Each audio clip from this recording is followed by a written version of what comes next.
So we were talking about all the changes that were taking place within the order between the years 1965 and 1975 as in some way contributing towards the difficulty of finding consensual constitutions.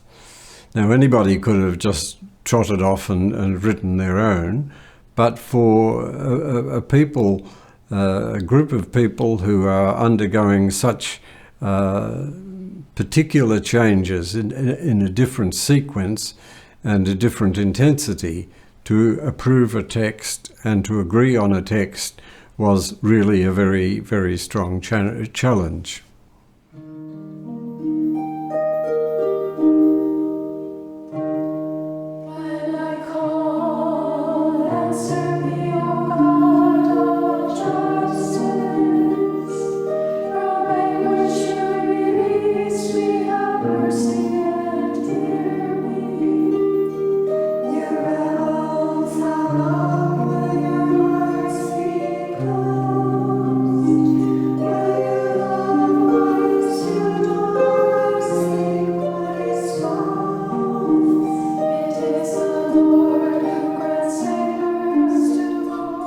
As a result of the various changes, both official and unofficial, there was much unrest and tension. The security that many found in observances was no longer possible. There was a high tendency of our order, because of our origins, that we are the strict observants. We don't eat meat. We observe this perpetual silence and blah, blah, blah. And so many people found this was their greatest sense of security. We know who we are because we have this very strong body of observances which are observed strictly. But this was no longer possible. And what that revealed was that comparatively few had internalized the values that these observances were meant to embody. So when the strict obligation was lifted and it became simply a recommendation or a directive, people just went a little bit berserk and chose what was the easiest way out of their own unhappiness, I suppose you'd say. Some resisted the innovations. The Vatican Council didn't exist and withdrew to the fringes of the community. And I've seen particular instances of this, of people who would not join the community in discussions or join the community in some sort of light celebrations or anything like that. Some just simply withdrew to their own private little monastic observance. Others exploited the new possibilities to make their lives more comfortable and less monastic. And there was often a loss of many of the symbols and rituals which had supported the communal living. Emil Durkheim emphasized the importance of ritual in building a community life. Not necessarily religious ritual, but as a certain way of doing things, a certain style, a certain something that this community has that no other community has. Well, often there was a loss of this sort of symbolic actions that describe who we are. Changes in the liturgy, it has to be admitted, were often amateurish, and the results were unappealing. You dare not raise an eyebrow visiting a monastery about the liturgy, because usually it was the kingdom of one particular individual or two, and they designed everything according to their own expectations. The end quality could be good or it could be not so good, but it was very often tyrannical. And that discussions on the liturgy were the most fraught with division. Because liturgy is something that happens not daily, but several times daily, and all the community are involved in it. And so if you have people making changes, there will be opinions about whether these changes are worthwhile or whether they're horrible. And of course, the loss of what was called the silence, the loss of the sign language and more open communication, brought very many good results, but it also opened up divisions that had previously been hidden. A lot was hidden under the surface in Trappist silence. And so it never came to the surface until people started talking. And when they started talking, then they discovered divisions, then conflicts arose, quarrels arose, and so forth. And in most communities, the skills in conflict resolution were decidedly lacking. People had got out of the habit of living in a conflictual world in which you have to plot a course between many different opinions and values and so forth. The ordinary way people live. We'd got out of that way in our order, it seems to me, and so we tended to introduce some elements of polarization because we hadn't learned to resolve conflict. And you notice that Pope Francis says conflict is a very good thing because it introduces us to aspects of the truth which we may have overlooked. This is an important one, as I think the experience of the seniors seemed to be discounted. Brash youngsters, like myself, were calling the shots. This is in the late 60s, early 70s. The seniors were just so confused, they fed up. What's all this about? All this Vatican Council stuff and so forth. And what happens is that the younger members of the community tended to take control of things and to push reform and to push what they called renewal, which sometimes was renewal and sometimes wasn't. Many monks began taking things into their own hands, doing their own private renewal, as it were, and a certain degree of individualism resulted, which was not very creative for community life. And partly as a result of this turmoil, many left the order. So if you look at the numbers, you'll see that they're declining fairly rapidly. Morale declined because people often feel good when there are lots of people in the community, lots of people coming, and when you've got a large community you can do all sorts of things. You can plan all sorts of possibilities. Small community, you're struggling just to make, if not make ends meet, but to do the ordinary things that constitute a monastic life. Morale declined, and many passed through a stage of disorientation when the habits cultivated over the years no longer worked. So you ask me why it took us so long to produce constitutions, and I say, well, that's part of the reason.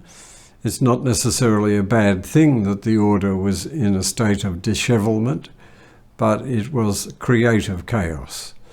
But during those years, we saw only the chaotic side of things and were less aware of its creative possibilities.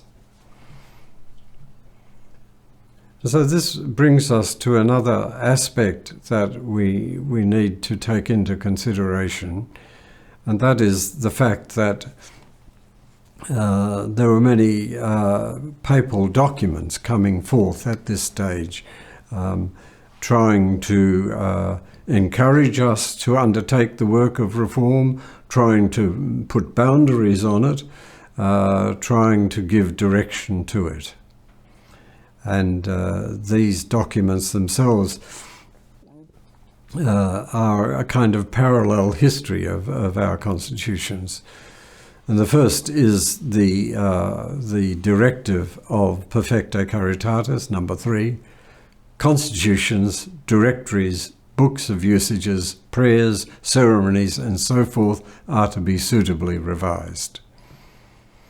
Obsolete laws are to be suppressed, and the text should be harmonized with the documents of this sacred synod. 2 sentences, but it meant a great deal of work. Constitutions, directories, books of usages, prayers, ceremonies, and so forth, all to be revised. Everything suitably revised. Obsolete laws are to be suppressed, and the text should be harmonized with the documents of this sacred synod. So that's when it started, but it took us 25 years to bring it to any sort of completion. 25? Yes. So the next text was the following year, was Paul VI's called on Ecclesiae Sanctae, Part 2, where he says there should be special general chapters. There should be ample and free consultation of all members. So we have here an element of synodality. I'm not sure that it was put into practice exactly, the ample consultation and the free consultation, that people were genuinely encouraged to say what they thought. I don't have the data for that, but I suspect it wasn't. And it made provision for a period of experimentation, that we didn't have to decide on the ultimate decision right away, that we could take our time and try different things out. And that was pretty novel concept. And eventually to modify constitutions with the approval of the Holy See. So you can see actually Paul VI's provisions are pretty good. They're difficult and challenging and very hard to implement, but they do show a clear path to setting up a renewal process within religious orders. And this document also required a statement of the basic evangelical and theological principles of religious life, as well as a presentation of the specific charism of each institute. Now, contrary to the provisions made in the 1901 document from the Holy See, this is saying, no, you must, as well as the legal provisions, you must set forth the basic evangelical and theological principles of religious life in a specific sense, as they apply to a specific order. Besides this soft core, provision was made for the inclusion of the juridical norms necessary to define the character, aims, and means employed by the Institute. And you get that, the character, the aims, and the means employed by the Institute. And these were to be clearly formulated and not too numerous. 2 important structural principles were elaborated in this document, Ecclesiae Sanctae. Firstly, the new constitutions must harmonize spiritual and juridical elements. Not merely state them side by side, but harmonize them. And that means, in effect, that the juridical elements must derive from the spiritual purposes that are involved. Care must be taken to produce a text that is not merely juridical or merely spiritual. Another challenge, a text that is both spiritual and juridical. And secondly, the text to be approved must exclude elements that are bound to particular conditions of time or place. So they're to be somewhat universal, the constitutions. Statutes, you can be much more particular and local. Constitutions should be somewhat universal. And that will be a disappointment for some who would like to see their own local requirements made into something binding the whole order. These less than permanent norms were to be enacted in supplementary legislation of lower degree. And so by this provision, constitutions and statutes were distinguished, but also the possibility eventually made for example, of regional regulations, of something that applied in a region or in a particular group of houses. And then after Ecclesiae Sanctae, there were a number of other documents. There is Renovationis Causam of the 6th of January, which dealt with formation. Venite Seosum, a bit more controversial for the nuns, dealing with enclosure. Evangelica Testificatio, dealing with the key components of religious life. Religious and human promotion dealt with the role of religious in reaching out to what Pope Francis calls the marginalised, but to those who are underprivileged. Mutue Relationis spoke about the relationship between bishops and religious. Not of abiding interest to either party, I might add, but in 1980, the contemplative dimension of religious life was put into circulation, emphasising the role of prayer in all religious life, not to be totally defined by activities and apostolate, but to recognise that for all, even for the most active religious orders, prayer was an important factor.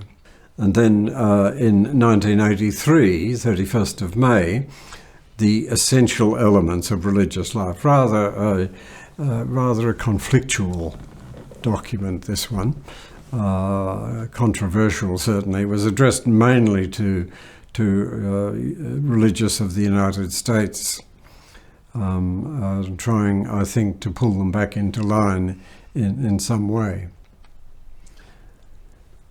But you'll notice that I'm ending the listing at 1983 because we're talking about the texts that had an influence on our constitutions. And in addition, there were many papal allocutions made to particular groups of religious. But the next big thing that to happen, just to go back to that on the essential elements of religious life, was directed to American religious. Well, you might remember that when Pope John Paul II visited Belgium, he decided he would have lunch and a siesta in one of our Cistercian convents, one of our monasteries of women. And it was decided that he wouldn't eat alone, but that the Abbot General would eat with him. And so the Abbot General was called to have lunch with the Pope. And the Abbot General's secretary, Jacques Bruyère, who later became Abbot of Tréfontaine, had dinner with the Pope's secretary. And he said it wasn't a very meaningful meeting, except he looked up from his food at one stage and he said, "Are there many Americans in your order?" And Jacques said, "Yes, quite a few. The Pope doesn't like Americans," and went back to his dinner. So it's just a bit of gossip, but it indicates the kind of atmosphere that confronted anybody who was trying to make a adaptation. So 1983, the Code of Canon Law. And this came out just before, or in the middle of our process. Major significance must be attached to the promulgation of the Code of Canon Law for the Western Church on the 25th of January 1983.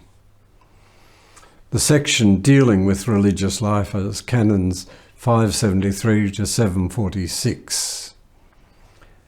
The third and final part of Book 2, which is entitled The People of God.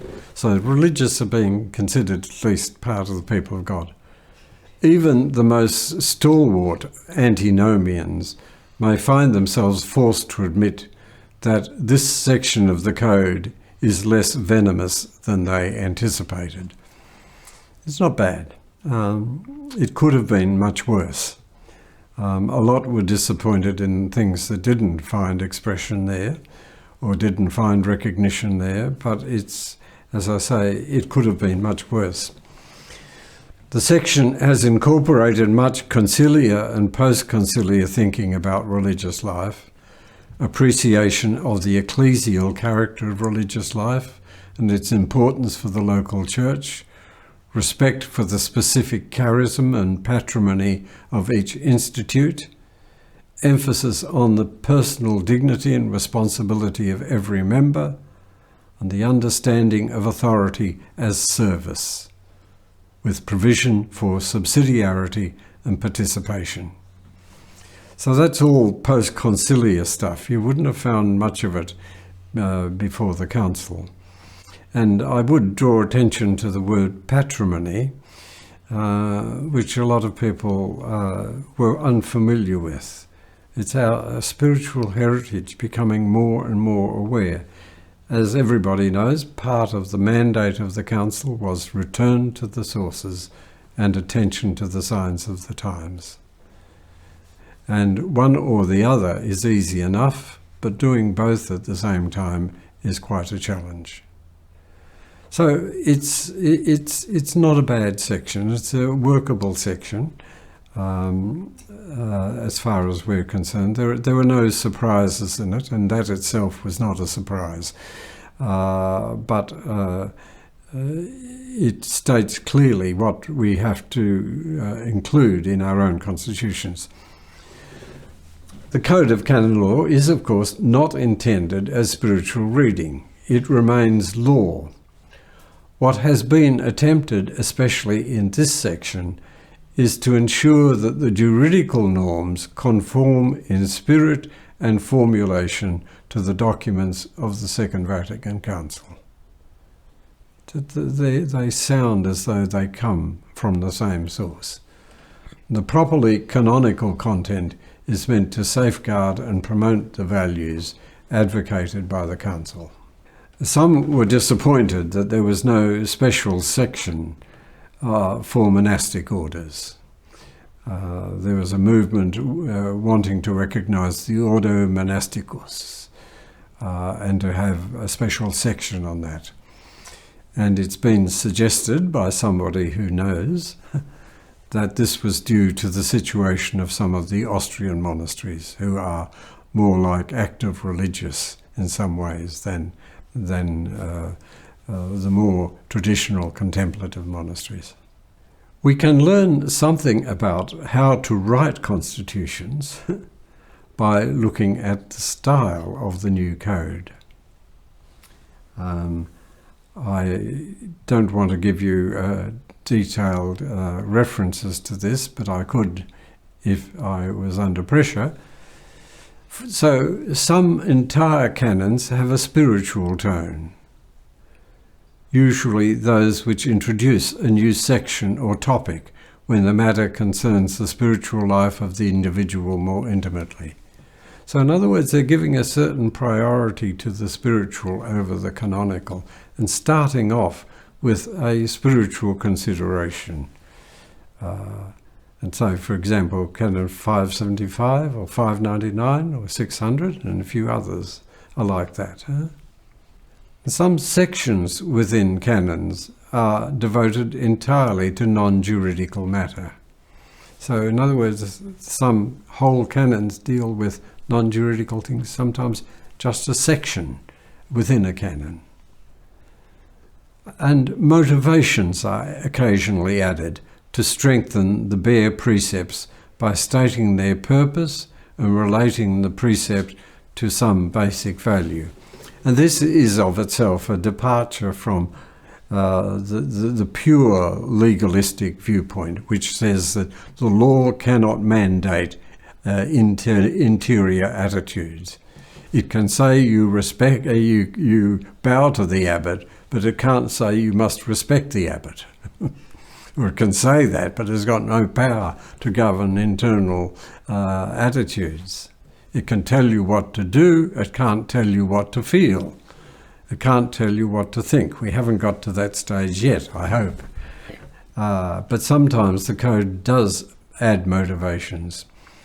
And some canons contain exhortations, adding to the precepts words and phrases with no juridical consequence, but merely pointing to the desirable dispositions, like faithfully, willingly, carefully, earnestly. Not strictly juridical terms, but trying to, I suppose, humanize the law a bit and make it a bit more exhortational. And when dealing with a juridical matter, the code regularly opts for more legal language. When it has to specify something, then it goes into legal language, adding theological or spiritual allusions if necessary, or throw in a spiritual phrase such as "weighed before the Lord." But mostly it lays down the law as it is meant to be. And so I think that's about all we look at this point in the run-up to the constitutions. In the next section, we begin more directly to look at our journey to the new constitutions.